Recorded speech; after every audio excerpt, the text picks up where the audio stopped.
Hey, it's Ted Rall coming to you from the left for the DMZ America podcast for Wednesday, December 20th, 2023. And I'm with Scott Stantis, editorial cartoonist, coming to you from the right. And we are joined by Rob Rogers.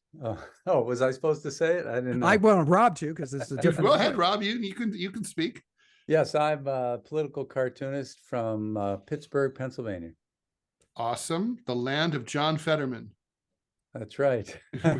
A world in which you are better dressed than a U.S. senator. I'm dressed. I'm wearing a hoodie. I'm dressed like a U.S. senator. True. This is awesome. Rob, who's the other senator from Pennsylvania? We only talked about Fetterman. Fetterman and oh. Well, I made my point here. Yeah, really. Wow. It's like I almost want to say like we should just give that spot to Dr. Oz almost.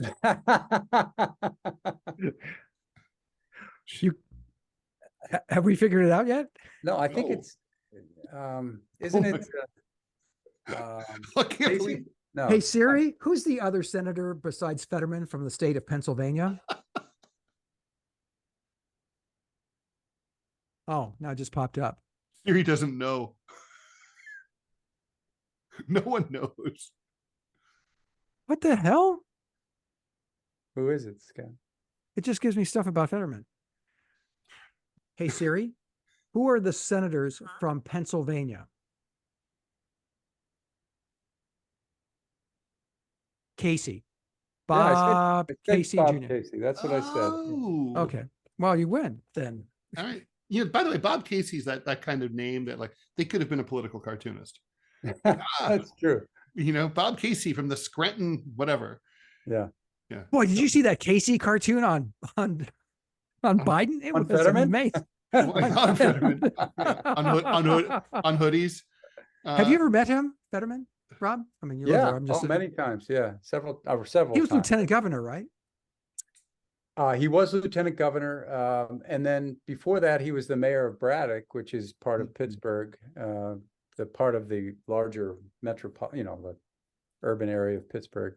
It was an old mill town, and he had some very progressive policies. He sort of started turning some of the old buildings into artist studios and offering artists free space, and he brought the crime rate down. He's done a lot of good things, but very popular in Braddock.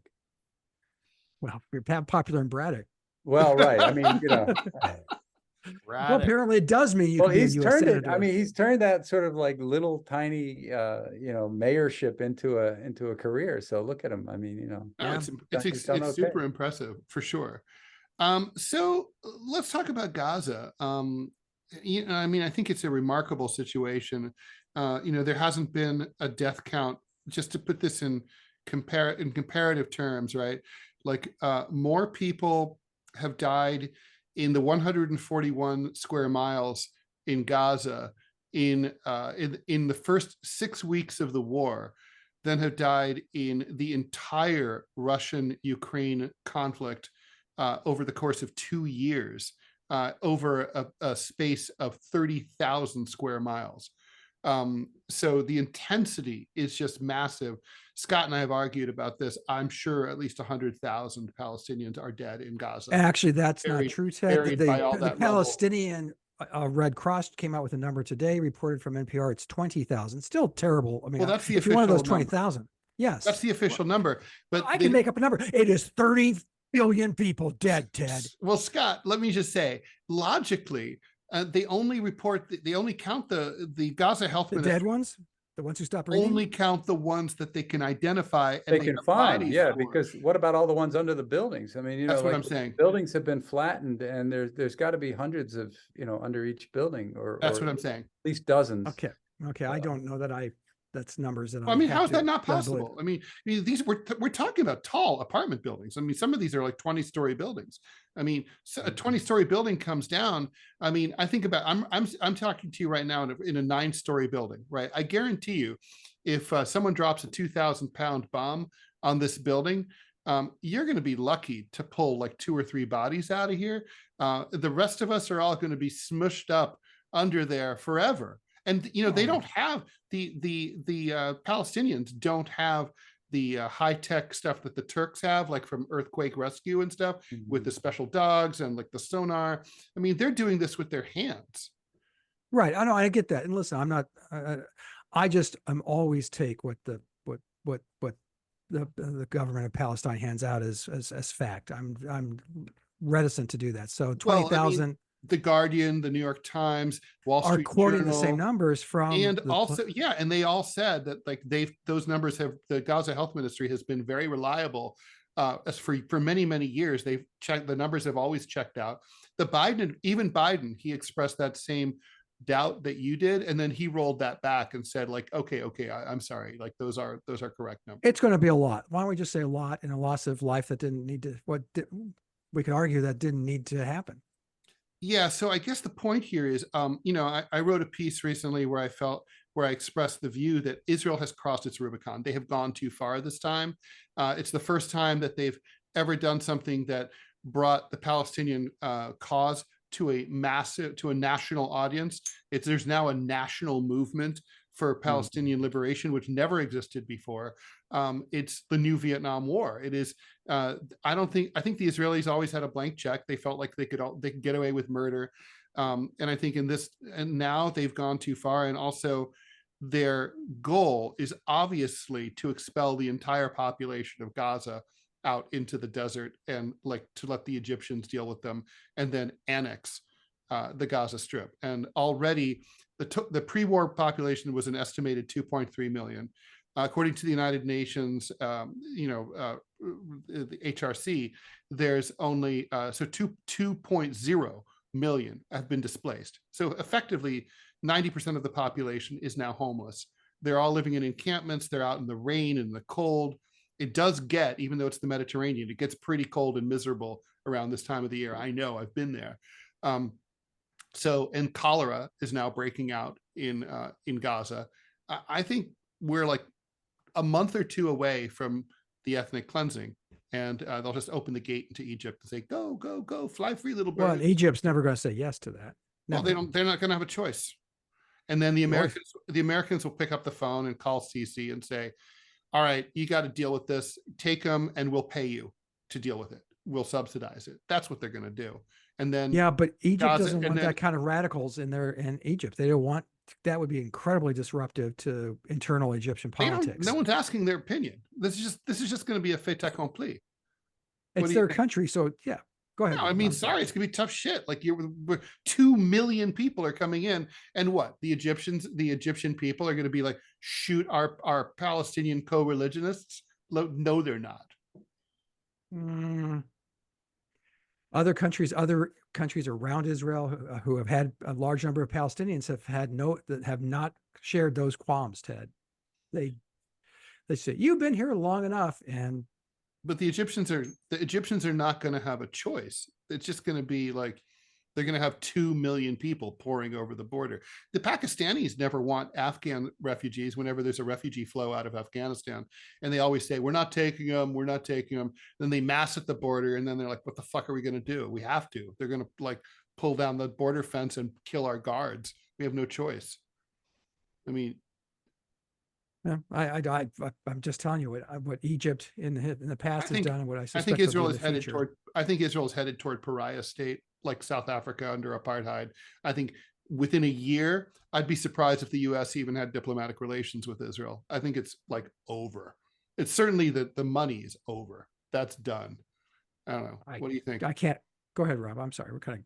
No. I mean, I think it's a very obviously it's a horrific situation that's just been made worse. I mean, and even you can see how the tide is shifting in terms of public sentiment, and right after the October 7th attack, which was just unbelievably brutal. True. The response has just been overwhelming, and it's sort of like, well, how many thousands of dead Palestinians do you need to make up for that attack? I mean, it just feels like there is no number there. At least from what Netanyahu is doing. But The question is, how do you think it's going to affect him? Do you think he's going to be out? I mean, it almost feels like he's doing this as a way to stay in office, or He's like Trump. Yeah, he's like Trump. He's like starting a war, to just keep all of his other problems from surfacing. Yeah. Yeah, it's going to. I'm not sure. Ted may know the answer to this. Is the legal action still moving forward, or have they paused that? They paused it. Okay, so this is like I happen to agree with Rob. This is a stalling action in part, and so as soon as it ends, first of all, think about it, as soon as it ends, the war cabinet gets dissolved, so there's no national unity. That means there's elections right away, and he by every metric he's going to get his ass kicked in his party, in the religious parties, and so. Yeah, I mean, especially when all the stuff about the shitty response time of the IDF and the IDF was warned by the Egyptians, and the Mossad had all the attack plans a year ago. And my personal favorite is that Hamas very helpfully posted the attack training videos onto Instagram or whatever. No, is that true? Yeah, it's really true. God. Well, yeah, I mean, I read the part about them showing people with hang gliders and everything, like coming in and them just looking at it and saying, "Oh, nobody would ever do that." It's ridiculous. And well, there you go. Yeah, I mean, they learned nothing from our 9/11 situation. No. 8-hour delay before the IDF showed up at the first kibbutz. Why the delay? Hours. What's the explanation now? Well, I have an explanation, but it'll make me sound like a 9/11 truther. I'm convinced they let it happen. I think that I think that Netanyahu, this isn't like, Bush always got raked over the coals for that August 2001 memo. But that memo didn't say shit. Like, well, someone's Rob, be careful. Be careful of what? Yes. Be careful. And then when something happened, I told you to be careful, Rob. Yeah. And then it happened, just like I said. But this was a detailed plan that they followed to the letter, the Paris glider things and all that shit. It's like they did exactly that. They were warned in detail. And you can drive, and I have, from the northern Israel to southern Israel. It takes about 3 or 4 hours. 8-hour response time from a smart fence like alarm. It's like they had to know. There's video from the fence is full of cameras, right? They knew. And I think, and this is really brutal, but I really do think this is what happened, that that Netanyahu and his gang, they sat around and they thought, okay, so let's just say this happens. We're going to lose like hundreds, maybe even thousands of good Israeli citizens. And that's tragic. And we deplore their loss of life. But what we're going to get in exchange is the entire Gaza Strip. We are going to level it. We're going to kick out these 2.3 million assholes into the desert, and we're going to solve half of our Palestinian problem. Then we'll get to work on the West Bank some other time. And like right now, and so they're martyrs for Israel. These are like hundreds of people these beautiful young people who were at this concert, and it's horrible for them. But there's a bigger issue here. We get more security for the state of Israel, which is what we've always wanted. I think that's what those guys, that's exactly the conversation they had. Wow. That is 9/11 truthing, but it entered my mind as well. Like when I read the part about them, having the plans ahead of time and sort of dismissing them. And I kind of thought, and the Egyptian warning. Yeah. And the Egyptian warning. And you're thinking about Netanyahu being in trouble and sort of wanting something to distract from those problems. It does feel a little bit like, even if it wasn't quite as premeditated as you're talking about in terms of like, knowing ahead of time, or they might not have known the exact day or anything like that, but they knew. But it was kind of like, we know what's coming, we know where it's coming from. And and they were like, oh, this is that. And they were like, just like stand All right, down. tell everyone to, start to get ready. Yeah, like, oh, guys, let's not Just go put on out. your uniforms real slow. It's like, oh, it's lunchtime. Isn't it lunchtime? Like, let's go out and get some hummus. Scott, you don't think so? Get some hummus. I get it. Hummus. I mean, years ago, I would have said that's preposterous, that no one would ever put, no elected official, no public servant would ever put their people in that harm's way like that. But now I've lived a life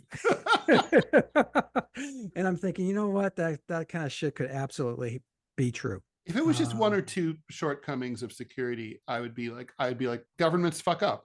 They're not super geniuses, but there's too many things. But I do, going back again, it's going back to Biden, but going back, I mean, I was talking as at a party up in Kenosha, don't you know, this weekend, and a number of young people were there, and they are furious about what's happening in Gaza. I mean, this is a deal breaker that they are not going to vote for Joe Biden no matter what. So I'm not sure which one of you was mentioning that, but that is absolutely going to be an issue in 2024 unless it cools down. Because the Americans have the attention span of what, a goldfish, maybe. That may be insulting to goldfish. If they can end this within the next 3 months, then it's not an issue. But it ceases to be an issue. But I don't see how you can end it, guys. I mean, like, okay, so let's just say magically a left-wing Bernie Sanders type socialist, awesome, Palestinian friendly, woke government comes to power in Israel, and Netanyahu goes to trial where he belongs. It's like, then, like, still, I mean, the damage is done. Gaza is flattened. No one can live there. You've got 2 million people who are homeless. Where do they go? Effectively, even if Israel said, okay, you guys, we'll find you, temporary housing, they can't. It's a country of under 10 million people. Their economy isn't that great. They have an aging population, high unemployment. They have this high pop percentage of like ultra Orthodox Jews who just study the Torah and don't work. I mean, they don't have a high GDP. I mean, what are they going to do? They can't take care of these people. I mean, it's literally like, I think my point is that when the optics of, let's just say 2 million people living in the desert in a tent city, whether it's in Sinai or in Israel, that optic is next year during the election. That's my point. And everyone looks at that, and there's like the CBS Evening News reporting from there, talking to, traumatized refugees. And it's like, Joe Biden allowed my father to be killed by an Israeli bomb. Ted, did you miss the part where I said we were talking about Americans? We won't care. Once the optics of the war end, Ted, how many optics do we have coming from how many of those refugee issues on our own fucking border? People don't care. They don't care. And that's where we're at. I do think they're gonna care this time. I don't. You end the immediate crisis, then it's over. We haven't seen this sort of thing since really like the 1980s Soviet Afghan war. Those kind of huge tent cities with like the UN trucks and all that. It's gonna be on social media all the time, and there's going to be a zillion Zooms. TikToks of like sad refugees blaming Biden. We won't care. What Americans? We'll see. Yeah, I mean, I don't think it. Look at the devastation in Syria. I mean, nobody pays attention to that anymore. Yeah. I mean, well, there's no footage. There's no footage. There's no. Of course, there is reporting. Well, there was. We don't care. No, I agree with Scott on this one. I think if but we didn't cause the Syria stuff. That wasn't anybody. We didn't cause this either. Fault. We supported it, but we didn't cause it. No, we're totally partners. Well, you're right. No, you're right. We didn't have the same kind of weaponry involved in that, and that we do here. Yeah, I mean, we basically gave them the bombs to drop on Gaza. But I do think that if the bombing stops and if people are starting to rebuild, whatever that means, whatever that looks like. I do think that the cameras go away. I do. I mean, it's not, and even if they don't go away, the attention span goes away. I think Scott's right. We are goldfish. Yeah. Good Sorry, well man. be. All right. There's no, I can tell you. Do we care about I hate being Bangladesh anymore? out-cynicked. Is Bangladesh, did we fix that? I'm trying to think. That And wasn't was our from fault the fucking either. 70s. Okay, well, in the 70s, that was our fault. That was Henry Kissinger's little side project. No. That was the partition, and then they decided that they didn't want to be part of Pakistan. It gets weird. It gets silly. And it's Bangladesh. Three-fourths of the country floods every year. Yeah, it's all going to be gone soon. Yeah. Problem solved. You know, there was talk about Bangladesh was negotiating with Israel, with India and Pakistan, saying like, if you'll take our entire population, then maybe we can merge and you'll have 2 votes at the UN. What does that get you? Another vote at the UN. Which gets you exactly what? I'm sorry. I don't. Well, you know, like you're at the UN and like you can be like, oh, my buddy's not here. I'll take 2 cups of coffee. You can decide instead of salsa, you get guacamole at the holiday party. I mean, really? I'm sorry, God. Just saying. All right. I guess that's why the deal fell apart. Yeah, it's like, The Indians and the Pakistanis were like, and anyway, all right. So we should probably leave it there, guys. Okay. All right, Rob, thank you so much for joining us. It's so fun with you, for sure. Thank you. Yeah, this was a pleasure, guys. Happy to do it. All right, well, be careful. We might ask you back. All right, so Rob, where can people find your work online and elsewhere? Well, I am currently syndicated through, and you can see it on Go Comics, but I am also drawing for a phone app called TinyView, tinyview.com. It's free, and you can see my cartoons there. I'm also once a month or twice a month on Counterpoint with Ted Rall. You're also there, and also the Smerconish newsletter. I've just started doing. A couple of months ago, I started doing a weekly cartoon for them. Wait, what is this? I'm sorry, I'm unaware. Michael Smerconish is a CNN host, and he's also on XM Radio. He does a daily newsletter, and it's SMERCONISH, Smerconish.com. And anyway, he has a free newsletter that wraps up, does a lot of the kind of what you're doing here on the podcast. He sort of pulls some stories from different places. And he finds some good stories too. He's sort of a middle of the road guy. He likes to give both sides and see where the conversation goes. Was. Huh? What's that? Was. Go on. I'm just being. Oh, was. I was like, what's he saying? Oh. Couldn't understand your accent there. Yeah. But anyway, so those are the places you can find. Congratulations. Is that new?